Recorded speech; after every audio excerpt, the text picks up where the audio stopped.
আজ তোমার জন্য আমার 2 কোটি টাকার মাল বেঁচে গেছে। এই নাও পুরস্কার। ধন্যবাদ স্যার। কিন্তু স্যার শৌকত কোথায়? ওর জীবন লীলা সাঙ্গ করে দিয়েছি। ভালোই করেছেন স্যার।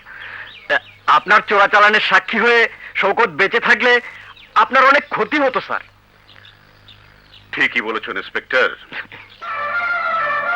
চোরাচালানের সাক্ষীর বেঁচে থাকতে নেই। স্যার তাহলে আমি আসি।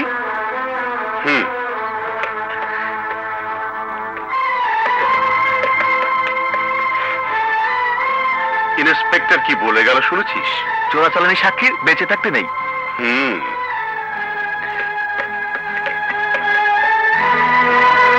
হাবিলদার স্যার তো ওই সকালে হিমছড়িতে দাঙ্গার তদন্ত করতে গিয়েছিলেন, এখনো ফেরেননি। গফুর, চল আমার সাথে, হিমছড়ি যেতে হবে। আয় চলো মা।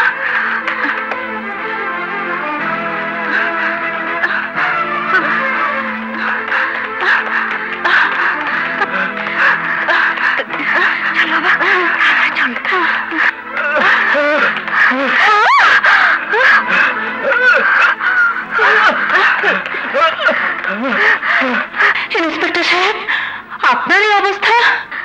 শুনুন, আপনার স্বামী প্রধানে স্মাগলিংয়ের মাল আটক করেছিল বলে প্রধান তাকে মেরে ফেলেছে। মেরে ফেলেছে?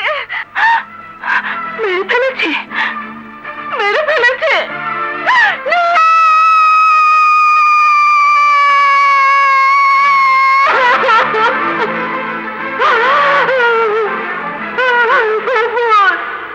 বাবাকে প্রধান মেরে ফেলেছে।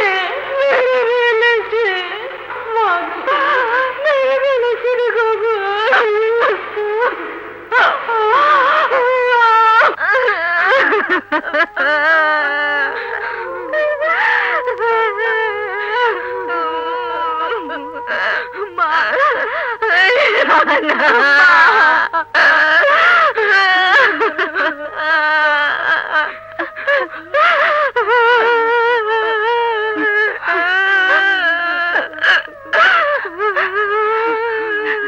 কেঁদো না মা, কেঁদো না। আমি স্পষ্ট বুঝতে পারছি আমার বাবা একজন নীতিবান হাবিলদার ছিল বলে শয়তান প্রধান আমার বাবাকে হত্যা করেছে। মা, আমি তোমাকে ছুঁয়ে কসম খেয়ে বলছি, একদিন আমি হাবিলদার হয়ে আমার বাবার হত্যার প্রতিশোধ নেব।